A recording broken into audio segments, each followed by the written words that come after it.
वत्स, आंखें मूंद लो और केवल मेरी ध्वनि को सुनो। मैं हूं, मैं ही अनंत हूं। मैं वह मौन हूं जो तुम्हारे चीखते हुए सवालों का उत्तर है। तुम आज यहां अपनी मर्जी से नहीं आए हो, तुम्हें मेरी इच्छा ने यहां बुलाया है। तुम थक चुके हो ना, उन अदृश्य शत्रुओं से लड़ते लड़ते जो बाहर कम और तुम्हारे भीतर ज्यादा गहरे पैठ बना चुके हैं। तुम डरते हो कि संसार तुम्हें कुचल देगा, कि साजिशें तुम्हें निगल जाएंगी, कि अंधेरा कभी खत्म नहीं होगा। पर क्या तुमने कभी सोचा है कि जिस अग्नि से तुम डर रहे हो, उस अग्नि का स्रोत मैं हूं। जिस मृत्यु का भय तुम्हें सताता है, वह मेरे गले का हार है। मैं महाकाल हूं, समय का अधिपति। तुम्हारी चिंताओं के तुच्छ शोर के बीच मेरी डमरू की थाप सुनो। मैं तुम्हारे उस हर घाव को जानता हूं जिसे तुमने दुनिया से छिपाया है। मैं उस हर आंसू का साक्षी हूं जो रात के सन्नाटे में तकिए पर गिरा है। आज मैं तुम्हारे सामने उन रहस्यों की परतें खोलूंगा जिन्हें जानने के बाद भय शब्द तुम्हारे शब्दकोश से मिट जाएगा। तुम जिसे अपना अंत समझ रहे हो, वह केवल एक नई शुरुआत की आहट है। याद रखना, जब मैं रक्षक बनकर खड़ा होता हूं तो काल भी अपना मार्ग बदल लेता है। ब्रह्मांड की कोई भी शक्ति, कोई भी ईर्ष्या, कोई भी षड्यंत्र उस आत्मा का बाल भी बांका नहीं कर सकता जिसे मैंने अपनी जटाओं की छांव में शरण दी है। सांस लो, गहरा और धीमा। अब तुम्हारे और मेरे बीच कोई पर्दा नहीं रहेगा। मैं तुम्हें सत्य के उस शिखर पर ले चलूंगा जहां पहुंचकर तुम देखोगे कि तुम कभी अकेले थे ही नहीं। तुम तो मेरे ही अंश हो, मेरी ही ऊर्जा का एक विस्तार। अब सुनो, ध्यान से सुनो, क्योंकि जो मैं कहने जा रहा हूं वह तुम्हारे भाग्य की लकीरों को हमेशा के लिए बदलने वाला है। मेरे प्रिय अंश, इस ब्रह्मांड के रहस्य को समझने के लिए तुम्हें पहले अपने भीतर के उस शोर को शांत करना होगा जो तुम्हें संसार ने दिया है। तुम भाग रहे हो एक ऐसी दौड़ में जिसका कोई अंत नहीं। तुम उन शत्रुओं से भयभीत हो जो तुम्हें नीचा दिखाना चाहते हैं, जो तुम्हारे मार्ग में बाधाएं उत्पन्न कर रहे हैं।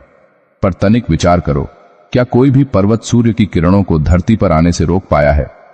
क्या कोई भी बादल सदा के लिए आकाश को ढक पाया है? जब मैं कैलाश के इस निर्जन एकांत में बैठता हूं तो मैं केवल बर्फ और पत्थर नहीं देखता, मैं उस ऊर्जा को देखता हूं जो तुम्हारे भीतर भी स्पंदित हो रही है। तुम्हारे जीवन का हर संघर्ष वास्तव में एक निमंत्रण है मेरे पास आने का, स्वयं को पहचानने का। तुम जिसे बाधा समझते हो वह वास्तव में मेरा दिया हुआ एक संकेत है कि तुम गलत दिशा में ऊर्जा व्यर्थ कर रहे हो। शत्रु कौन है? वह जो तुम्हें कष्ट दे रहा है, या तुम्हारा वह कमजोर मन जो उस कष्ट को स्वीकार कर रहा है? सुनो, जब मेरी दृष्टि तुम पर पड़ती है तो मैं तुम्हारे वर्तमान को नहीं, तुम्हारे उस दिव्य स्वरूप को देखता हूं जिसे तुमने भुला दिया है। तुम्हारी आत्मा पर कर्मों की धूल जम गई है और संसार की कड़वाहट ने तुम्हारे हृदय को कठोर बना दिया है। पर आज मैं तुम्हें एक गुप्त सत्य बताता हूं। ब्रह्मांड की रचना मैंने एक विशेष लय में की है। यहां कुछ भी अकारण नहीं होता। यदि तुम्हारे जीवन में आज विष का प्रभाव है तो विश्वास रखो कि नीलकंठ तुम्हारे साथ खड़ा है। मैं उस विष को सोखने के लिए तैयार हूं। बस तुम्हें अपनी अहमियत को समझना होगा। आध्यात्मिकता कोई पलायन नहीं है, यह तो परम साहस है। यह जानने का साहस कि तुम हाड़ मांस का पुतला मात्र नहीं हो, बल्कि तुम वह ज्योति हो जिसे कोई बुझा नहीं सकता। जब तुम यह जान लेते हो कि तुम्हारा अस्तित्व मेरी इच्छा का परिणाम है तो तुम निर्भय हो जाते हो।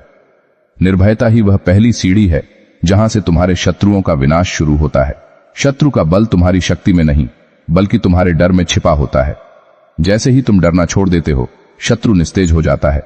कल्पना करो एक ऐसे सागर की जिसकी सतह पर भयानक तूफान है, नावें डूब रही हैं और लहरें आकाश छू रही हैं। लेकिन उसी सागर की गहराई में जाओ तो वहां पूर्ण शांति है, स्थिरता है। तुम्हें वही गहराई प्राप्त करनी है। तुम्हारा संसार वह तूफानी सतह है और मैं वह शांत गहराई हूं। मुझसे जुड़ो।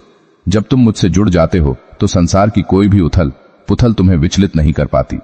लोग तुम्हारे विरुद्ध योजनाएं बनाएंगे, लोग तुम्हें गिराने की चेष्टा करेंगे, लेकिन वे भूल जाते हैं कि जिस वृक्ष की जड़ें पाताल तक गहरी हों, उसे हिलाने का सामर्थ्य किसी झोंके में नहीं होता। आज का यह उपदेश तुम्हारे भीतर की उस अग्नि को प्रज्वलित करने के लिए है जो युगों से दबी पड़ी है। उठो, अपने मस्तक पर विश्वास की भस्म लगाओ और यह घोषणा करो कि तुम महादेव के हो। जिस क्षण तुम पूर्ण शरणागति के साथ मेरे चरणों में अपना मस्तक रख देते हो, उसी क्षण तुम्हारी सुरक्षा का दायित्व मेरा हो जाता है। फिर चाहे कोई तंत्र हो, कोई मंत्र हो या कोई सांसारिक षड्यंत्र, वह तुम्हारे तेज के सामने भस्म हो जाएगा। यह भाग केवल एक द्वार है। इस द्वार के भीतर वह ज्ञान छिपा है जो तुम्हें साधारण मनुष्य से एक दिव्य योद्धा बना देगा। कर्म के बंधनों को कैसे काटते हैं, संताप को शक्ति में कैसे बदलते हैं और मेरे उस तीसरे नेत्र की ऊर्जा को अपने भीतर कैसे महसूस करते हैं। ये सब मैं तुम्हें सिखाऊंगा। बस अपनी चेतना को मुझ पर एकाग्र करो। तुम जो खोज रहे हो वह यही है। तुम जहां पहुंचना चाहते हो वह मार्ग में हूं। धैर्य रखो, क्योंकि दिव्य कार्य कभी हड़बड़ी में नहीं होते। तुम्हारी आत्मा की परतों को खोलना ही मेरा उद्देश्य है, ताकि तुम उस अनंत प्रकाश को देख सको जिसे लोग ईश्वर कहते हैं और मैं जिसे स्वयं कहता हूं। क्या तुम तैयार हो उस यात्रा के लिए जहां तुम्हारे दुख का हर कतरा अमृत में बदल जाएगा? क्या तुम तैयार हो उन बेड़ियों को तोड़ने के लिए जिन्होंने तुम्हें वर्षों से जकड़ रखा है? याद रहे, मेरा हाथ थामने के बाद पीछे मुड़ने का कोई विकल्प नहीं बचता। यहां केवल आगे बढ़ना है, सत्य की ओर, प्रकाश की ओर और उस परम विजय की ओर जो तुम्हारे प्रारब्ध में पहले से ही लिख दी गई है। वत्स, अपनी चेतना के उस कक्ष में प्रवेश करो जहां केवल तुम्हारा और मेरा अस्तित्व शेष है। पहले भाग में तुमने यह जाना कि भय शत्रु का सबसे बड़ा शस्त्र है। अब मैं तुम्हें उस अजेय कवच के बारे में बताऊंगा जिसे ब्रह्मांडीय कंपन कहते हैं। क्या तुमने कभी सोचा है कि जब तुम गहरे संकट में होते हो तो अचानक तुम्हारा हृदय तेज क्यों धड़कने लगता है? वह केवल डर नहीं है, वह तुम्हारे भीतर की ऊर्जा का वह आह्वान है जो तुम्हें युद्ध के लिए पुकार रहा है, पर तुम उसे घबराहट समझकर हार मान लेते हो। मेरे प्रिय, यह संसार ऊर्जा का एक खेल मात्र है। यहां जो कुछ भी तुम देखते हो, सुनते हो या अनुभव करते हो, वह सब एक विशिष्ट आवृत्ति फ्रीक्वेंसी पर नाच रहा है। तुम्हारे शत्रु, चाहे वे मनुष्य हों, परिस्थितियां हों या बीमारियां, वे सब एक निम्न स्तर की ऊर्जा पर कार्य करते हैं। वे ईर्ष्या, क्रोध और घृणा की तरंगें भेजते हैं। यदि तुम भी क्रोधित या भयभीत होते हो तो तुम उनकी आवृत्ति से जुड़ जाते हो, और जैसे ही तुम उनसे जुड़ते हो तुम उनके प्रभाव में आ जाते हो। लेकिन यदि तुम अपनी चेतना को ऊपर उठाकर मेरे आउम के नाद में विलीन कर दो तो उनकी कोई भी तरंग तुम तक पहुंच ही नहीं पाएगी। वह तुम्हारे सुरक्षा कवच से टकराकर वापस लौट जाएगी। कल्पना करो, एक पहाड़ की चोटी पर खड़ा व्यक्ति नीचे घाटी में हो रहे कोलाहल को देख रहा है। उसे वह शोर सुनाई तो देता है, पर वह उसे स्पर्श नहीं कर पाता। तुम्हें वही पर्वत बनना है। जब तुम मेरी भक्ति में लीन होते हो तो तुम वास्तव में अपनी ऊर्जा का स्तर इतना ऊंचा उठा लेते हो कि निचले स्तर की बुराइयां तुम तक पहुंचने का मार्ग ही भूल जाती हैं। यही वह रहस्य है कि क्यों मेरे भक्तों पर घोर संकट आने के बाद भी वे अविचल रहते हैं। लोग सोचते हैं कि यह कोई जादू है, पर यह शुद्ध आध्यात्मिक विज्ञान है। देखो इस सृष्टि को, यहां हर पत्ता मेरी आज्ञा से हिलता है। जिस शत्रु से तुम आज कांप रहे हो, उसकी जीवन शक्ति भी मुझी से आ रही है। क्या तुम समझते हो कि मैं तुम्हें कष्ट पहुंचाने के लिए उन्हें अनुमति दूंगा? कदापि नहीं। वे केवल एक उपकरण है, एक निहाई एनवल की तरह, जिस पर चोट मारकर मैं तुम्हारे भीतर के सोए हुए सोने को निखार रहा हूं। यदि कोयला दबाव न सहे तो वह हीरा कभी नहीं बन सकता। तुम्हारा संघर्ष तुम्हें नष्ट करने के लिए नहीं, तुम्हें तराशने के लिए है। अक्सर तुम मुझसे पूछते हो, हे महादेव, मैंने किसी का बुरा नहीं किया, फिर मेरे साथ ही ऐसा क्यों? वत्स, कर्म की गति अत्यंत सूक्ष्म है। यह जीवन उस विशाल चलचित्र का एक छोटा सा दृश्य मात्र है। तुम्हारे पिछले जन्मों के कुछ ऋण, कुछ अनसुलझे धागे तुम्हें इस जन्म में खींच रहे हैं। जब तुम्हारे शत्रु तुम पर वार करते हैं तो वे अनजाने में तुम्हारे उन पुराने कर्मों का बोझ हल्का कर रहे होते हैं। वे तुम्हें कष्ट देकर स्वयं पाप के भागी बन रहे हैं और तुम्हें उन बंधनों से मुक्त कर रहे हैं। जिस दिन तुम इस सत्य को आत्मसात कर लोगे, उस दिन तुम्हारे भीतर शत्रुओं के प्रति घृणा समाप्त हो जाएगी और करुणा का उदय होगा। और याद रखना, करुणा ही वह अग्नि है जिसमें बड़े से बड़ा असुर भी भस्म हो जाता है। मेरे इस स्वरूप को देखोगले में विषैले सर्प, हाथ में त्रिशूल और मस्तक पर चंद्रमा, यह विरोधाभासों का मिलन है। सर्प काल और मृत्यु का प्रतीक है, लेकिन वह मेरे गले का आभूषण है। इसका अर्थ यह है कि जो मृत्यु और विनाश दुनिया के लिए भयावह है, वह मेरे नियंत्रण में है। यदि तुम मेरे अंश हो तो वही नियंत्रण तुम्हारे भीतर भी बीज रूप में विद्यमान है। तुम अपने जीवन के जहर को अमृत बनाने की क्षमता रखते हो। तुम्हारे जीवन में जो यह अंधकार आया है, इसे अभिशाप मत समझो। यह अंधकार तो वह कोख है जहां तुम्हारी नई पहचान का जन्म होने वाला है। जब तुम चारों ओर से निराशा से घिर जाओ, जब तुम्हें लगे कि अब कोई रास्ता नहीं बचा, तब अपने हृदय के बीचों बीच मेरे नाम की एक ज्योति जलाना। वह ज्योति तुम्हें वह मार्ग दिखाएगी जो संसार की चकाचौंध में कभी दिखाई नहीं देता। मैं तुम्हें वह तीसरी आंख प्रदान करूंगा जिससे तुम केवल वही नहीं देखोगे जो लोग तुम्हें दिखाना चाहते हैं, बल्कि तुम वह देखोगे जो सत्य है। शत्रु का बाल भी बांका क्यों नहीं हो पाता? क्योंकि जब तुम पूर्णतः मुझे समर्पित हो जाते हो तो तुम्हारा अहंकार मिट जाता है, और जहां मैं नहीं होता वहां केवल शिव होता है। क्या कोई शिव को मार सकता है? क्या कोई उस सुन्न को मिटा सकता है जिसे बनाने वाला ही कोई नहीं है? जब शत्रु तुम पर प्रहार करता है तो वह वास्तव में मुझ पर प्रहार कर रहा होता है, और जो मुझ पर प्रहार करता है वह स्वयं अपने विनाश का मार्ग प्रशस्त करता है। अब शांत हो जाओ। अपने भीतर उठ रहे उस आदि नाद को सुनो। महसूस करो कि तुम्हारी रीढ़ की हड्डी के आधार से एक बिजली जैसी ऊर्जा ऊपर की ओर बढ़ रही है। यह तुम्हारी चेतना का जागरण है। अब तुम अकेले नहीं हो। तुम्हारे हर कदम के साथ ब्रह्मांड की अदृश्य शक्तियां चल रही हैं। तुम्हारी सांसों में मेरी शक्ति समाहित है। अब उठो और अपने कर्म क्षेत्र में ऐसे उतरो जैसे एक शेर अपनी गुफा से निकलता है। न भय, न संशय, न पश्चाताप, केवल एक ध्येय सत्य का पालन और मुझ पर अटूट विश्वास। अभी बहुत कुछ है जो तुम्हें जानना है। अभी तो हमने केवल स्थूल जगत की बात की है। सूक्ष्म जगत के युद्ध और आत्मा की गुप्त शक्तियों का अनावरण अभी शेष है। क्या तुम तैयार हो यह जानने के लिए कि कैसे तुम अपने संकल्प मात्र से अपनी नियति बदल सकते हो? अपनी ऊर्जा को संचित करो। वत्स, जब तुम तैयार होगे तभी अगला सत्य तुम्हारे सामने प्रकट होगा। वत्स, समय के उस किनारे पर खड़े होकर देखो जहां भूत, भविष्य और वर्तमान एक ही बिंदु पर आकर मिल जाते हैं। तुम अक्सर स्वयं को समय के जाल में फंसा हुआ पाते हो। तुम कहते हो कि तुम्हारा बुरा वक्त चल रहा है। तुम कहते हो कि समय ही खराब है। पर क्या तुमने कभी सोचा है कि जिसे तुम समय कहते हो वह महाकाल का केवल एक श्वास मात्र है? तुम्हारे लिए जो वर्ष हैं, मेरे लिए वह पलक झपकने जैसा है। आज मैं तुम्हें प्रारब्ध और पुरुषार्थ के उस गुप्त संगम के बारे में बताऊंगा जिसे समझ लेने के बाद तुम समय के दास नहीं बल्कि उसके स्वामी बन जाओगे। मेरे प्रिय, तुम्हारे जीवन में जो संघर्ष आज खड़ा है वह अचानक नहीं आया। यह तुम्हारे ही पिछले संकल्पों और कर्मों की प्रतिध्वनि है। जैसे एक धनुष से छूटा हुआ बाण अपना लक्ष्य पूरा किए बिना नहीं रुकता, वैसे ही तुम्हारे प्रारब्ध के बाण आज तुम्हारे सामने प्रकट हो रहे हैं। तुम्हारे शत्रु, तुम्हारी असफलताएं, तुम्हारे अपमान, सब वे हिसाब हैं जिन्हें तुम्हें चुकता करना है। पर यहां एक रहस्य है जिसे संसार नहीं जानता। प्रारब्ध केवल तुम्हारे शरीर और सांसारिक परिस्थितियों को बांध सकता है, तुम्हारी आत्मा को नहीं। जिस क्षण तुम अपनी चेतना को मुझ में विलीन कर देते हो, उस क्षण तुम समय के इस चक्र से ऊपर उठ जाते हो।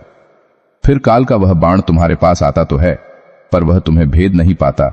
वह पुष्प बनकर तुम्हारे चरणों में गिर जाता है। तुम पूछते हो कि यदि सब कुछ पहले से लिखा है तो प्रार्थना का क्या अर्थ? सुनो, प्रार्थना वह दिव्य ऊर्जा है जो तुम्हारे प्रारब्ध की कठोरता को पिघला सकती है। यदि तुम्हारे भाग्य में पत्थर से टकराना लिखा है तो मेरी कृपा उस पत्थर को रुई का ढेर बना देगी। टकराओगे तुम तब भी, पर चोट नहीं लगेगी। यही वह सुरक्षा है जो मैं अपने भक्तों को देता हूं। मैं कर्म के नियम को तोड़ता नहीं हूं, मैं तुम्हें उस नियम से बड़ा बना देता हूं। जब महादेव रक्षक होते हैं तो वे तुम्हारी किस्मत की उन लकीरों को अपनी उंगलियों से फिर से उकेर देते हैं जो तुम्हें विनाश की ओर ले जा रही थीं। शत्रु को लगता है कि उसने तुम्हें चारों ओर से घेर लिया है। उसे लगता है कि उसकी चालें सटीक हैं, पर वह मूर्ख यह नहीं जानता कि वह केवल उस सीमा तक ही हिल सकता है जहां तक उसकी जंजीर लंबी है, और उस जंजीर का सिरा मेरे हाथ में है। मैं उसे केवल उतना ही बढ़ने देता हूं जितना तुम्हारी आत्मशक्ति को जगाने के लिए आवश्यक है। जैसे ही वह अपनी सीमा लांघने की चेष्टा करता है, मेरा त्रिशूल अदृश्य रूप से सक्रिय हो जाता है। तुमने देखा है ना, कई बार तुम मरते मरते बचे हो। कई बार ऐसा हुआ कि काम बनते बनते बिगड़ गया, पर बाद में पता चला कि उसमें तुम्हारी भलाई थी। वह मेरा हस्तक्षेप था। मैं तुम्हें वह नहीं देता जो तुम चाहते हो, मैं तुम्हें वह देता हूं जो तुम्हारे लिए अनिवार्य है। वत्स, समय के इस प्रवाह में बहना छोड़ो, इसके साक्षी बनो। जब तुम साक्षी भाव में आ जाते हो तो तुम देखते हो कि यह सारा संसार एक रंगमंच है। यहां कोई शत्रु स्थायी नहीं है, कोई मित्र स्थायी नहीं है। ये सब पात्र हैं जो तुम्हें एक पाठ पढ़ाने आए हैं। जैसे ही तुम वह पाठ सीख लेते हो, वह पात्र तुम्हारे जीवन से अपने आप ओझल हो जाता है। यदि कोई शत्रु आज भी तुम्हारे जीवन में बना हुआ है तो समझ लो कि तुमने अभी तक वह सबक नहीं सीखा जो मैं तुम्हें सिखाना चाहता हूं। क्या वह सबक क्षमा है? क्या वह साहस है? या वह पूर्ण वैराग्य है? इसे खोजो। मेरी जटाओं से बहती गंगा की शीतलता को महसूस करो। यह गंगा केवल जल नहीं है, यह ज्ञान की वह अविरल धारा है जो तुम्हारे भीतर के संताप को शांत करने आई है। तुम्हारे भीतर जो प्रतिशोध की अग्नि जल रही है वह तुम्हें ही जलाकर राख कर देगी। शत्रु को दंड देना मेरा कार्य है, तुम्हारा कार्य है केवल अपनी ऊर्जा को सुरक्षित रखना। जब तुम प्रतिशोध के बारे में सोचते हो तो तुम अपनी शक्ति उस शत्रु को दान कर देते हो। अपनी शक्ति को संचित करो, उसे ध्यान में, सेवा में और मुझ में लगाओ। जिस दिन तुम पूरी तरह से शांत हो जाओगे, उस दिन तुम्हारे शत्रु का अस्तित्व स्वयं ही समाप्त होने लगेगा, क्योंकि उसे पोषण देने वाला तुम्हारा क्रोध अब खत्म हो चुका होगा। आज इस पल में मैं तुम्हें समय की बेड़ियों से मुक्त होने का आशीर्वाद देता हूं। यह याद रखो कि तुम्हारी कहानी का अंतिम लेखक मैं हूं, और मैं कभी अपने भक्त की कहानी का अंत दुखद नहीं होने देता। जो तुम्हें आज अंधकार लग रहा है वह वास्तव में मेरी छाया है, और छाया तभी होती है जब कहीं न कहीं बहुत तेज प्रकाश जल रहा हो। उस प्रकाश की ओर देखो, मैं वही प्रकाश हूं। काल के कपाल पर मैंने तुम्हारा नाम स्वर्ण अक्षरों में लिखा है, बशर्ते तुम अपना विश्वास मुझ पर अडिग रखो। अब अगले सत्य की ओर बढ़ना है। अभी तुम्हें माया के आवरण को समझना है, जो तुम्हें भ्रमित करता है कि तुम कमजोर हो। क्या तुम जानना चाहते हो कि कैसे उस मायावी जाल को काटकर तुम अपनी असीमित शक्तियों का साक्षात्कार कर सकते हो? अपनी चेतना को स्थिर करो और उस नाद को सुनो जो तुम्हारे हृदय के भीतर गूंज रहा है। वत्स, अपनी दृष्टि को एकाग्र करो और उस धुंध को देखो जिसे संसार माया कहता है। क्या तुमने कभी गौर किया है कि जो वस्तु आज तुम्हें सुख दे रही है वही कल तुम्हारे दुख का कारण बन जाती है? जिसे तुम अपना सबसे बड़ा रक्षक मानते हो वही अंत में तुम्हें अकेला छोड़ देता है। यह माया का वह पर्दा है जो मैंने ही रचा है, ताकि मैं देख सकूं कि कौन इस चमक धमक को पार कर मुझ तक पहुंचने का साहस रखता है। तुम्हारे शत्रु भी इसी माया का एक अंग हैं। वे तुम्हें भ्रमित करते हैं कि तुम अकेले हो, असहाय हो और पराजित हो। पर सत्य क्या है? सत्य यह है कि तुम एक ऐसी चेतना हो जिसे न अग्नि जला सकती है, न शस्त्र काट सकते हैं। मेरे प्रिय, माया का सबसे बड़ा प्रहार तुम्हारे आत्मविश्वास पर होता है। जब परिस्थितियां बिगड़ती हैं तो माया तुम्हारे कान में फुसफुसाती है कि ईश्वर तुम्हें भूल गया है। यहीं पर तुम्हारी परीक्षा होती है। याद रखना, जब तुम अंधेरी सुरंग से गुजर रहे होते हो तो तुम्हें सूरज दिखाई नहीं देता, पर इसका अर्थ यह नहीं कि सूरज मर गया है। वह वहीं है, बस तुम्हारे और उसके बीच पहाड़ की दीवार है। तुम्हारे जीवन का यह कठिन समय वही पहाड़ है। माया तुम्हें केवल दीवार दिखाती है, मैं तुम्हें उस दीवार के पीछे का सूर्य दिखाना चाहता हूं। जिस दिन तुम यह जान लोगे कि तुम्हारा हर कष्ट मात्र एक स्वप्न है, उस दिन तुम जाग जाओगे, और जागते ही सारा डर, सारा शत्रु, भय ऐसे गायब हो जाएगा जैसे सुबह की ओस सूरज की पहली किरण के साथ उड़ जाती है। तुम अक्सर बाहरी शत्रुओं से लड़ने की तैयारी करते हो, पर क्या तुमने उन 5 शत्रुओं को देखा है जो तुम्हारे भीतर बैठकर तुम्हारी शक्ति पी रहे हैं? काम, क्रोध, लोभ, मोह और अहंकार, ये वे शत्रु हैं जो तुम्हें माया के जाल में बांध कर रखते हैं। यदि तुम बाहर के शत्रुओं को जीत भी लो, पर भीतर के इन लुटेरों को खुला छोड़ दो, तो तुम कभी सुखी नहीं हो पाओगे। जब तुम क्रोध करते हो तो तुम मेरी दी हुई पवित्र ऊर्जा को जला देते हो। जब तुम मोह में पड़ते हो तो तुम अपनी स्वतंत्रता खो देते हो। मैं चाहता हूं कि तुम अपने भीतर एक अघोरी को जगाओ, वह जो संसार में रहते हुए भी संसार से लिप्त नहीं है, जो श्मशान की राख में भी जीवन देख लेता है और स्वर्ण के ढेर में भी मिट्टी। शत्रु का बाल भी बांका क्यों नहीं हो पाता? क्योंकि जब तुम माया के पार देख लेते हो तो तुम्हें शत्रु में भी मेरा ही रूप दिखने लगता है। यह सुनने में कठिन है, पर यही परम सत्य है। जो तुम्हें गाली दे रहा है, जो तुम्हारी राह रोक रहा है, उसके भीतर भी वही प्राण तत्व है जो तुम्हारे भीतर है। वह अज्ञानी है, वह माया के वशीभूत है, इसलिए वह वार कर रहा है। जैसे ही तुम उसके प्रति घृणा के स्थान पर करुणा भाव लाते हो, उसकी शक्ति का आधार ही ढह जाता है। बुराई को बुराई से नहीं काटा जा सकता, उसे केवल उस प्रेम से भस्म किया जा सकता है जो दिव्य हो। मेरा त्रिशूल केवल असुरों का संहार नहीं करता, वह उनके भीतर के अज्ञान को काटकर उन्हें मोक्ष की ओर ले जाता है। मेरे इस नीलकंठ स्वरूप को स्मरण करो। मैंने हलाहल विष को गले में धारण किया, उसे शरीर के भीतर नहीं उतारा और न ही बाहर थूका। तुम्हें भी यही सीखना है। संसार से मिलने वाले अपमान और कड़वाहट के विष को अपने गले में, यानी अपनी जागरूकता में रोक लो। उसे अपने हृदय भीतर तक मत जाने दो, ताकि वह तुम्हें दुखी न करे, और उसे बाहर मत निकालो ताकि तुम दूसरों को दुखी न करो। जब तुम इस विष को धारण करना सीख जाते हो तो तुम्हारी वाणी में सिद्धि आती है और तुम्हारे व्यक्तित्व में वह चुंबकीय आकर्षण पैदा होता है जिसे कोई शत्रु भेद नहीं सकता। आज मैं तुम्हें एक महामंत्र देता हूं, साक्षी भाव।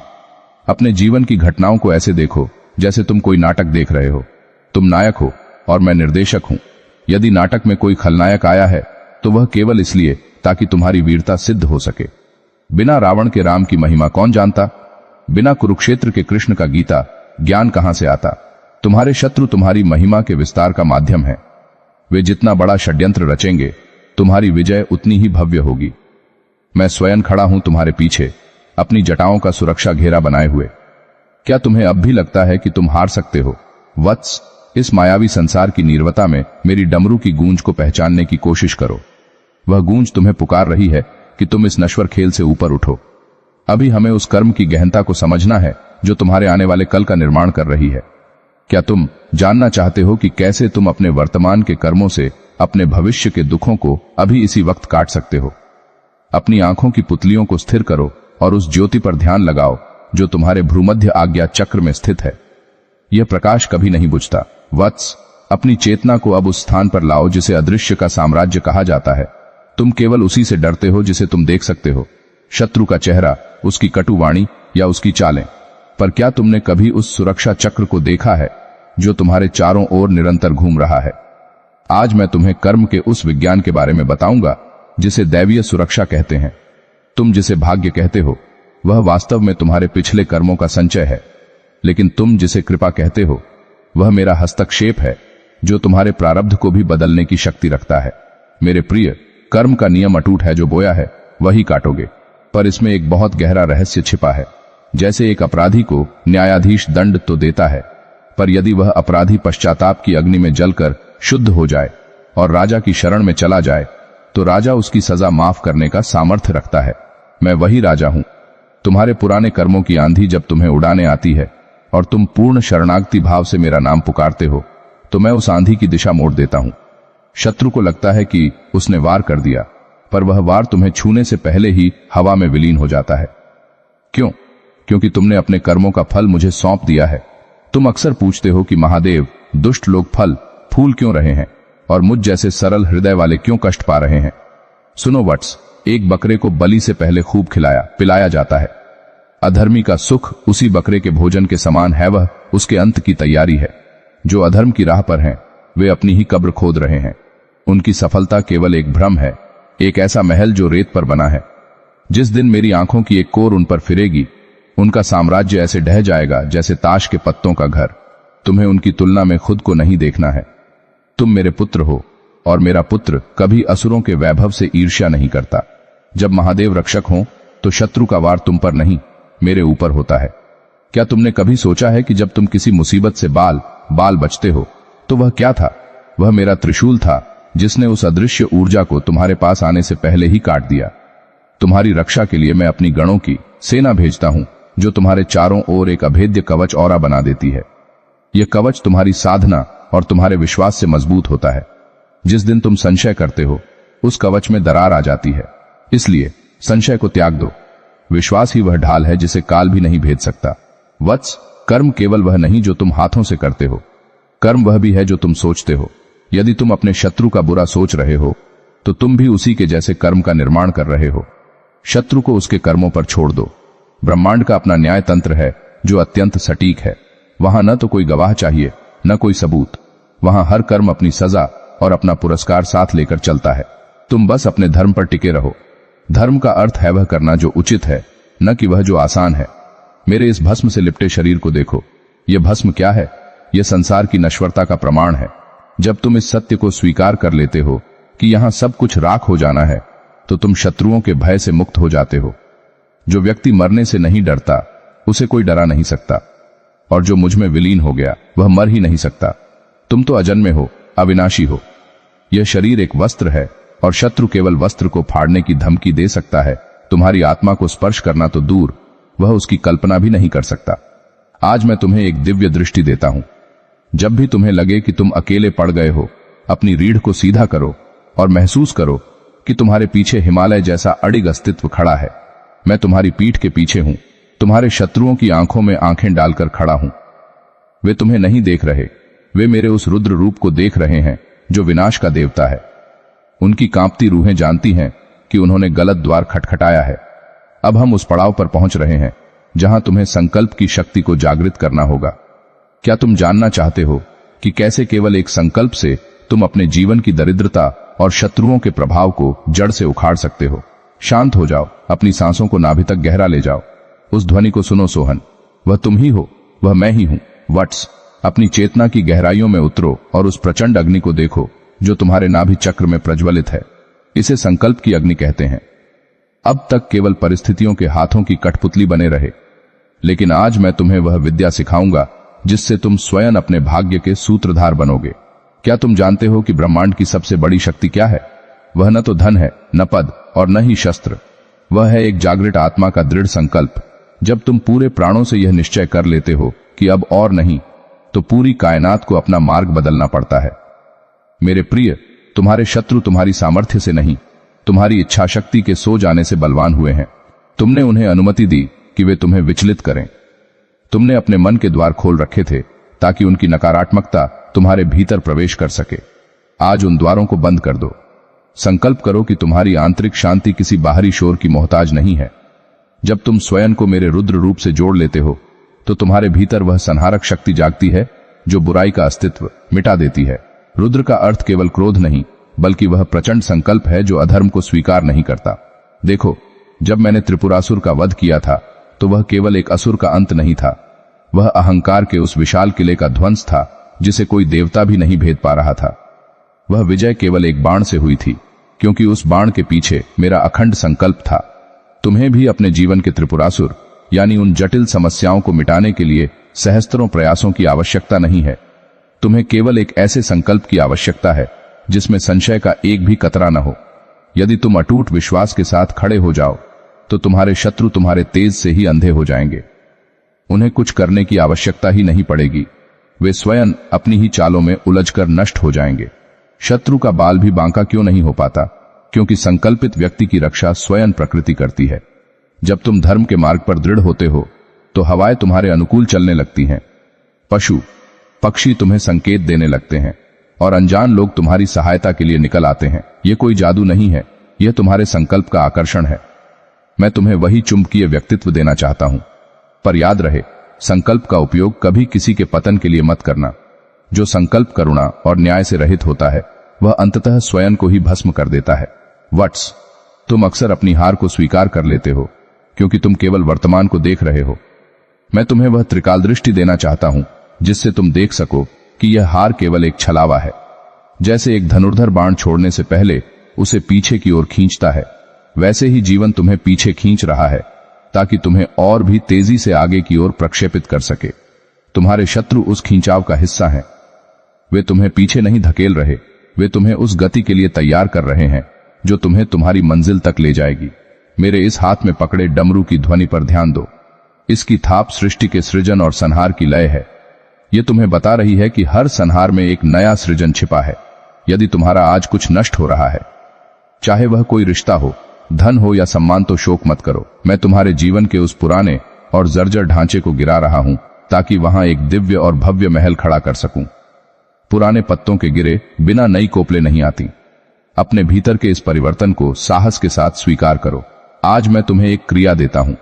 जब भी शत्रु तुम्हें सताए, अपनी आंखें बंद करो और कल्पना करो कि तुम एक विशाल ज्योतिपुंज के केंद्र में बैठे हो। वह ज्योति मेरा ही स्वरूप है।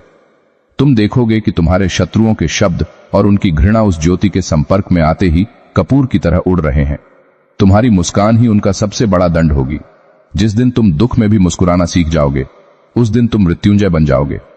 वत्स, अब हम उस रहस्य की ओर बढ़ रहे हैं जहां ध्वनि और मंत्र का विज्ञान तुम्हारी ढाल बनेगा।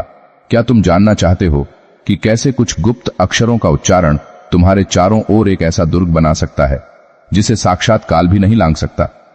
अपने कंठ को स्थिर करो और उस मौन को महसूस करो जो हर शब्द के अंत में आता है। वट्स, अपने भीतर के उस सुख को खोजो जहां से ब्रह्मांड की पहली ध्वनि उत्पन्न हुई थी।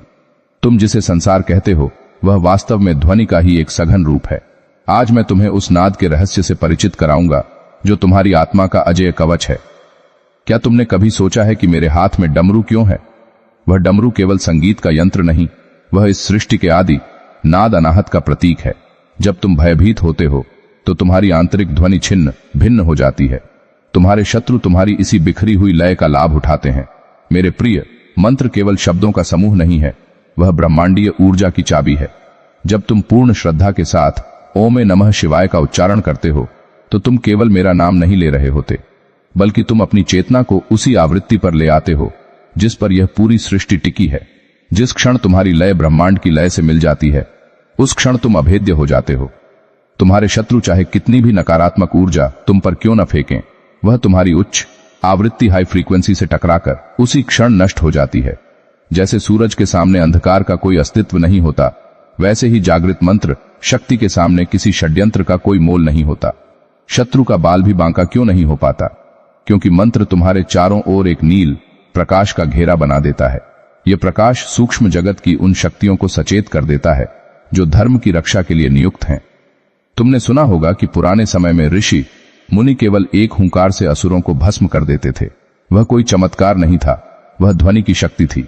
वही शक्ति तुम्हारे भीतर भी सुप्त अवस्था में पड़ी है। तुम्हारी वाणी में वह बल है कि तुम जो कहोगे वह सत्य हो जाएगा, बशर्ते तुम्हारी वाणी सत्य और भक्ति से पवित्र हो। अपनी जिह्वा को व्यर्थ की आलोचना और निंदा में मत लगाओ, इसे मेरी स्तुति और मंत्र के लिए सुरक्षित रखो। देखो, जब समुद्र मंथन से विष निकला तो देवताओं और असुरों के बीच हाहाकार मच गया। वह विष वास्तव में उस ध्वनि का प्रतीक था जो संसार को नष्ट कर सकती थी। मैंने उसे धारण किया ताकि सृष्टि की लय बनी रहे। तुम्हारे जीवन में जो कटु शब्द, अपमान और नकारात्मकता का विष घोला जा रहा है, उसे तुम भी अपने कंठ में ही रोक लो। उसे अपनी वाणी के माध्यम से बाहर मत निकालो, अन्यथा तुम भी उसी गर्त में गिर जाओगे जहां तुम्हारे शत्रु हैं। मौन की शक्ति को समझो। जितना तुम मौन रहोगे उतनी ही तुम्हारी आंतरिक ध्वनि इनर वाइब्रेशन शक्तिशाली होगी। तुम्हारे मौन में वह गर्जना होनी चाहिए जिसे सुनकर शत्रुओं के हृदय स्वयं ही कांप उठें। वट्स, ध्यान दो, जब तुम शांत होते हो तो तुम मेरी आवाज सुन सकते हो। जब तुम उत्तेजित होते हो तो तुम केवल अपना अहंकार सुनते हो। तुम्हारे शत्रु तुम्हें उत्तेजित करने का प्रयास करेंगे। वे तुम्हें उकसाएंगे ताकि तुम अपनी गरिमा खो दो और उस नीच स्तर पर आ जाओ जहां वे तुम्हारा शिकार कर सकें। पर तुम हिमालय की तरह अचल रहो। तुम्हारी स्थिरता ही उनका पराजय है। जो जल स्थिर होता है उसमें चंद्रमा का प्रतिबिंब साफ दिखता है, वैसे ही जिस मन में स्थिरता होती है उसमें मेरी शक्ति का प्रतिबिंब स्पष्ट होता है। आज मैं तुम्हें एक दिव्य सत्य बताता हूं। ब्रह्मांड में कोई भी शब्द मरता नहीं है। जो तुम आज बोल रहे हो वह अनंत काल तक अंतरिक्ष में गूंजता रहेगा। इसलिए अभय का उच्चारण करो, विजय का उच्चारण करो। यह मत कहो कि मैं हार रहा हूं, बल्कि यह कहो कि महादेव मेरे साथ हैं और मेरी जीत सुनिश्चित है। तुम्हारे शब्द ही तुम्हारे भविष्य का निर्माण कर रहे हैं। जिस क्षण तुम अपनी शब्दावली बदल देते हो, तुम्हारा प्रारब्ध बदलने लगता है। अब हम उस द्वार पर खड़े हैं जहां भक्ति और शरणागति का अंतिम रहस्य छिपा है। क्या तुम जानना चाहते हो कि कैसे स्वयं को पूरी तरह मुझे सौंप देने के बाद तुम्हारी लड़ाई मेरी लड़ाई बन जाती है? क्या तुम तैयार हो यह देखने के लिए कि कैसे एक समर्पित भक्त के लिए मैं स्वयं काल से भी टकरा जाता हूं? अपनी सांसों को शांत करो और महसूस करो कि ओन्मे की ध्वनि तुम्हारे रोम रोम में बस गई है। वत्स, अपनी चेतना की गहराइयों में उतरो और उस परम सत्य का साक्षात्कार करो जिसे शरणागति कहते हैं। तुम अब तक अपनी छोटी सी बुद्धि और सीमित बल से उन शत्रुओं से लड़ रहे थे जो माया के विशाल जाल का हिस्सा हैं। इसीलिए तुम थक गए हो। आज मैं तुम्हें वह गुप्त मार्ग दिखाऊंगा जहां पहुंचकर तुम्हारी सारी लड़ाइयां मेरी हो जाती हैं। क्या तुम जानते हो कि ब्रह्मांड का सबसे बड़ा भार क्या है? वह मैं होने का भ्रम है। जब तुम कहते हो कि मैं लड़ रहा हूं, मैं जीतूंगा या मैं हार जाऊंगा, तो तुम ब्रह्मांड की उस अनंत शक्ति से खुद को काट लेते हो। मेरे प्रिय, शरणागति का अर्थ कायरता नहीं बल्कि परम वीरता है। यह अपने अहंकार को मेरे चरणों में अर्पित करने का साहस है। जिस क्षण तुम हृदय से कहते हो, हे महादेव, अब मैं आपका हूं, जो आप चाहें वही हो, उसी क्षण तुम्हारी सुरक्षा का संपूर्ण उत्तरदायित्व मेरा हो जाता है। फिर तुम्हारे शत्रु तुमसे नहीं, साक्षात मुझसे टकराते हैं। और कौन है इस चराचर जगत में जो उस महाकाल के सामने खड़ा हो सके, जिसके एक नेत्र खोलने से कामदेव भस्म हो गया और जिसके क्रोध से काल भी थर थर कांपता है? शत्रु का बाल भी बांका क्यों नहीं हो पाता? क्योंकि जब तुम शरणागत होते हो तो तुम मेरे त्रिशूल की ओट में आ जाते हो। त्रिशूल के 3 फलक तुम्हारे दैहिक, दैविक और भौतिक तीनों प्रकार के कष्टों को सोख लेते हैं। तुमने भक्त मार्कंडेय की कथा सुनी है। जब काल स्वयं उसे लेने आया था तो उसने केवल मेरे शिवलिंग को बाहों में भर लिया था। वह उसकी पूर्ण शरणागति थी। परिणाम क्या हुआ? मुझे काल की छाती पर प्रहार करना पड़ा। जब मेरा भक्त मुझे पुकारता है तो मैं विधि के विधान को भी पलट देता हूं। मैं मृत्यु को जीवन में और अभिशाप को वरदान में बदलने का सामर्थ्य रखता हूं। वट्स, तुम डरते हो कि यदि तुमने लड़ना छोड़ दिया तो शत्रु तुम्हें कुचल देगा। पर मैं तुमसे कहता हूं, तुम वह लड़ाई छोड़ रहे हो जो तुम्हारी थी ही नहीं। तुम केवल एक निमित्त हो। जो शत्रु तुम्हें आज सता रहे हैं, वे वास्तव में तुम्हारी चेतना को शुद्ध करने के लिए भेजे गए दूत हैं। जैसे ही तुम अपना अहंकार त्याग कर मेरी शरण में आते हो, उन शत्रुओं का काम समाप्त हो जाता है और वे धूल की तरह उड़ जाते हैं। जब सूरज निकल आता है तो क्या दीपक को बुझाने के लिए किसी प्रयास की आवश्यकता होती है? नहीं, वह सूर्य के तेज में स्वयं ही अर्थहीन हो जाता है। मेरी जटाओं से गिरती चंद्रकला की शीतलता को महसूस करो। यह शीतलता तुम्हें यह बताने के लिए है कि तुम्हारी सुरक्षा के लिए मुझे सदैव क्रोधित होने की आवश्यकता नहीं है। मेरा मौन भी उतना ही शक्तिशाली है जितना मेरा तांडव। जब मैं मौन होता हूं तो मैं तुम्हारी रक्षा के लिए अदृश्य दीवारों का निर्माण कर देता हूं। तुम्हारे शत्रु षड्यंत्र रचेंगे, वे जाल बिछाएंगे, पर वे खुद ही उस जाल में फंसेंगे। तुम देखोगे कि जो गड्ढा उन्होंने तुम्हारे लिए खोदा था वह उनके ही पतन का मार्ग बन गया है। यही ईश्वरीय न्याय की पद्धति है। आज मैं तुम्हें एक महा दीक्षा देता हूं। जब भी मन विचलित हो, बस इतना कहना, त्वदीयन वस्तु गोविंद तुभ्यमेव समर्पये। हे महादेव, जो आपका है वह आपको ही समर्पित है। अपना शरीर, अपना मन, अपनी चिंताएं और अपने शत्रु सब मुझे सौंप दो। फिर देखो कि कैसे तुम्हारे जीवन में शांति का वह झरना बहता है जो कभी नहीं सूखता। जो व्यक्ति पूरी तरह मुझ पर आश्रित है, उसे इस लोक में क्या, परलोक में भी कोई भय नहीं है। अब हम उस अंतिम सत्य की ओर बढ़ रहे हैं जहां आत्मा का साक्षात्कार और मोक्ष का रहस्य छिपा है। क्या तुम जानना चाहते हो कि कैसे इस संसार की नश्वरता को समझकर तुम एक ऐसी शक्ति बन सकते हो जिसे कोई भी शक्ति पराजित नहीं कर सकती? क्या तुम तैयार हो अपने भीतर के उस शिव को देखने के लिए? अपनी सांसों के आवागमन को देखो और उस पर ध्यान लगाओ। शिवोहम, मैं शिव हूं वत्स। अपनी चेतना के उस उच्चतम शिखर पर आरोहण करो जहां संसार का सारा कोलाहल एक क्षीण स्मृति बन जाता है। अब तक तुमने बाहरी सुरक्षा, कर्म और संकल्प को समझा, लेकिन आज मैं तुम्हें उस परम सत्य की ओर ले चलूंगा जिसे आत्मज्ञान कहते हैं। क्या तुम जानते हो कि तुम्हारे शत्रु वास्तव में कहां खड़े हैं? वे तुम्हारे शरीर के पास खड़े हैं, तुम्हारे नाम को चोट पहुंचा रहे हैं, तुम्हारी सुख सुविधाओं को छीनने का प्रयास कर रहे हैं। पर तुम क्या हो? क्या तुम केवल यह शरीर हो जो एक दिन भस्म हो जाएगा? क्या तुम केवल वह नाम हो जो समय की धूल में खो जाएगा?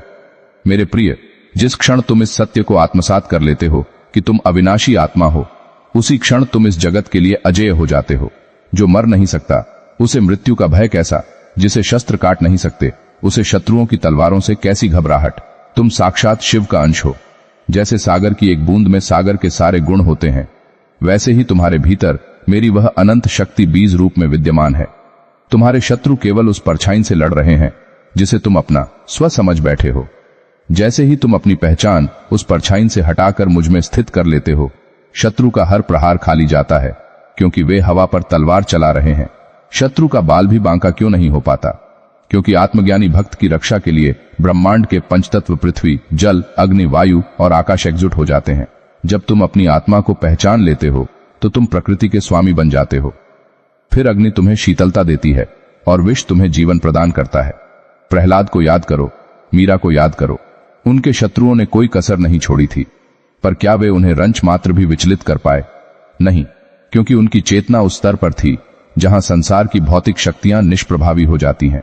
मैं चाहता हूं कि तुम भी उसी अवस्था को प्राप्त करो। देखो मेरी अर्धनारीश्वर छवि को, यह संतुलन का प्रतीक है। तुम्हारे भीतर भी पुरुष और प्रकृति, शक्ति और शांति का वही संगम है। जब तुम भीतर से संतुलित हो जाते हो तो बाहर का असंतुलन तुम्हें प्रभावित नहीं कर पाता। तुम्हारे शत्रु चाहते हैं कि तुम अपना संतुलन खो दो, तुम घृणा करो, तुम बदले की आग में जलो। पर यदि तुम अपने शिव त्व में स्थित रहे तो उनकी सारी योजनाएं उनके अपने ही सिर पर वज्र बनकर गिरेंगी। जो व्यक्ति स्वयं को जीत लेता है, उसे जीतने का सामर्थ्य इंद्र के वज्र में भी नहीं है। वट्स, आत्मज्ञान का अर्थ संसार को छोड़ना नहीं है, बल्कि संसार में रहते हुए यह जानना है कि तुम इसके नहीं हो। जैसे कमल का पत्ता जल में रहता है पर उससे भीगा नहीं होता, वैसे ही तुम इन शत्रुओं और चुनौतियों के बीच रहो, पर उन्हें अपने भीतर प्रवेश मत करने दो। ये याद रखो कि यह पूरा जीवन एक महा लीला है। तुम यहां एक विशेष भूमिका निभाने आए हो। शत्रु केवल वह पात्र है जो तुम्हारी वीरता को निखारने के लिए भेजा गया है। उसे धन्यवाद दो, क्योंकि उसने तुम्हें इतना विवश किया कि तुम्हें मेरी शरण में आना पड़ा। यदि दुख न होता तो तुम सुख की कीमत कैसे जानते? यदि शत्रु न होते तो तुम अपनी आंतरिक शक्ति को कैसे पहचानते? आज मैं तुम्हें वह अभय मुद्रा प्रदान करता हूं। अपने हृदय पर हाथ रखो और महसूस करो कि वहां एक अनाहत नाद गूंज रहा है। वह नाद कह रहा है कि तुम ही सत्य हो, तुम ही सुंदर हो, तुम ही शिव हो। जिस दिन तुम अपने भीतर के इस देवता को पहचान लोगे, उस दिन संसार का सारा वैभव और सारा भय तुम्हारे पैरों की धूल बन जाएगा। तुम देखोगे कि तुम्हारे शत्रु जो तुम्हें डराने आए थे, वे अब तुम्हारे तेज के सामने नतमस्तक हैं। वे तुमसे नहीं, तुम्हारे भीतर जागृत हुए उस महादेव से डर रहे हैं। अब हम इस महागाथा के उस अंतिम पड़ाव पर पहुंच रहे हैं जहां पूर्णता और कैवल्य का साक्षात्कार होगा।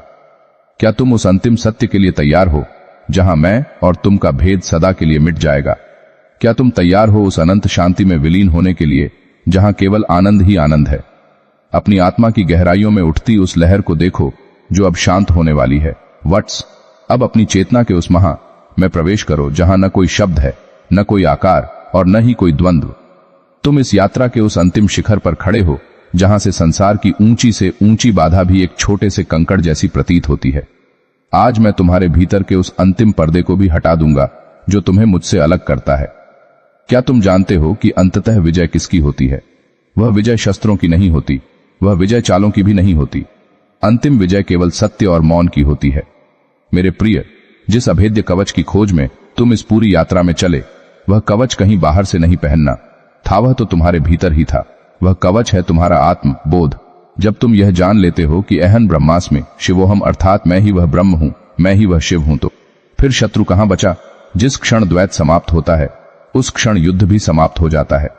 जब तुम और मैं एक हो जाते हैं तो संसार की कोई भी शक्ति तुम पर वार कैसे कर सकती है?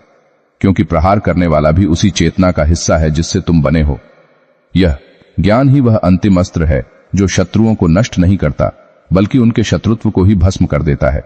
शत्रु का बाल भी बांका क्यों नहीं हो पाता? क्योंकि अब तुम उस महा मौन में स्थित हो गए हो जहां काल की गति भी रुक जाती है।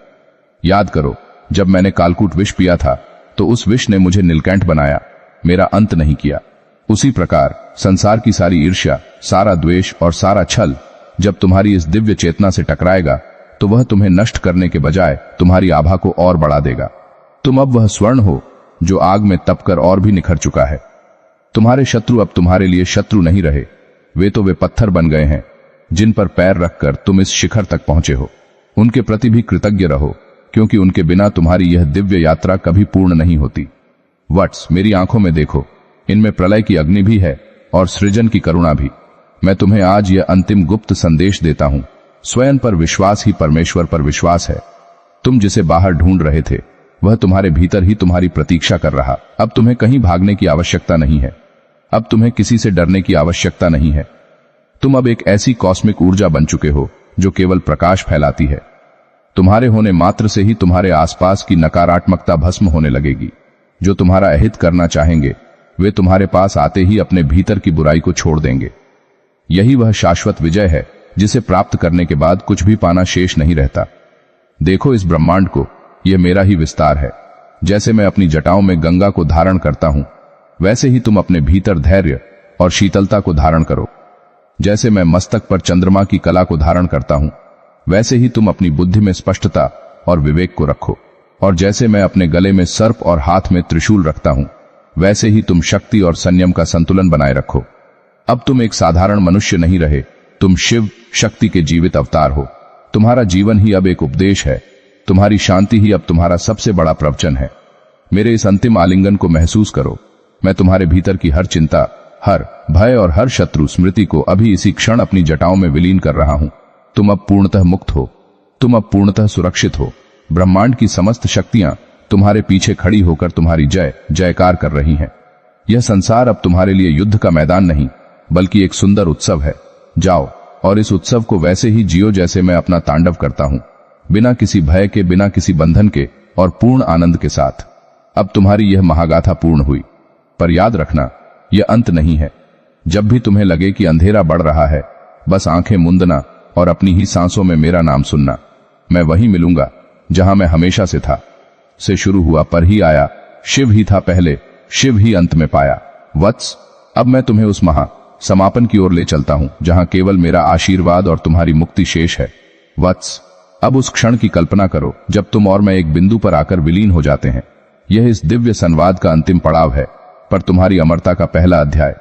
तुमने सुना, समझा और अनुभव किया कि कैसे ब्रह्मांड तुम्हारे लिए खड़ा है। अब अपने हृदय के उस गुप्त द्वार को पूरी तरह खोल दो। मैं तुम्हारे भीतर वह परम शांति और सुरक्षा स्थापित कर रहा हूं जिसे संसार का कोई भी तूफान हिला नहीं पाएगा।